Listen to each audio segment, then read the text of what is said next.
bienvenue dans le mois de mars. Vigile Plus nous accompagne encore. Nous avons vu la sérénité, mais ensuite au mois de février, nous avons vu l'équité. Maintenant, nous allons explorer une toute autre valeur.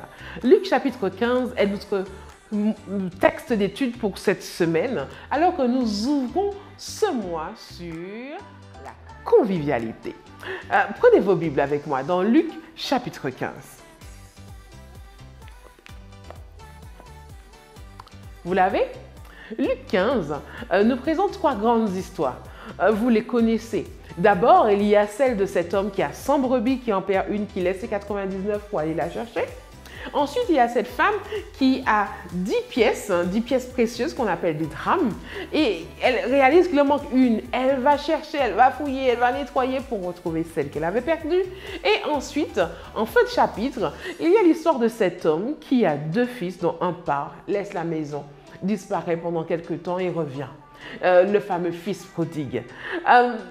Dans ces trois histoires, il y a un point commun. C'est d'abord une thématique autour du fait que ce sont des illustrations pour nous donner à penser à Jésus qui cherche, qui trouve et qui sauve ceux qui sont perdus. Maintenant, en arrière-plan, en filigrane, il y a le fil rouge de la convivialité. Explorez le passage avec moi. Verset 6. Quand le berger va retrouver sa brebis, il va dire quoi? Il appelle ses amis et ses voisins, il va dire « Réjouissez-vous avec moi car j'ai retrouvé ma brebis qui était perdue. » Pareil pour la femme, elle trouve sa pièce, elle va au verset 9 appeler ses amis et ses voisins, il va dire « Réjouissez-vous avec moi car j'ai retrouvé la drachme que j'avais perdue. » Au verset 23, pareil, le père cette fois-ci va dire « Amenez le veau gras et tuez-le. Mangeons et réjouissons-nous car mon fils que voici était mort. » Vous continuez le verset, il est revenu à la vie. Cette notion de célébration, temps de partage, temps d'échange, temps de réjouissance ensemble est très forte dans la Bible. D'ailleurs, Jésus à plusieurs reprises s'est retrouvé à table pour célébrer autour d'un repas avec les personnes qui l'entouraient. Quelle image cela nous donne-t-il de Dieu? Moi, ça me donne envie de voir à quoi ressemblera la fête que nous aurons au ciel.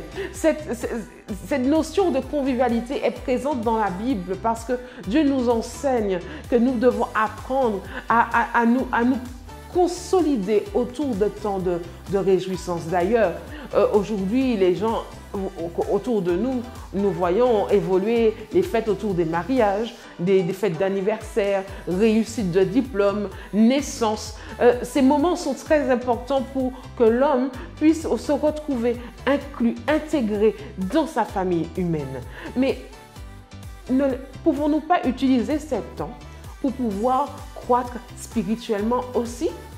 Quel est l'impact de la convivialité sur notre croissance spirituelle? C'est la réflexion que nous avons pour vous durant ce mois de mars. Alors, bonne réflexion et bonne semaine.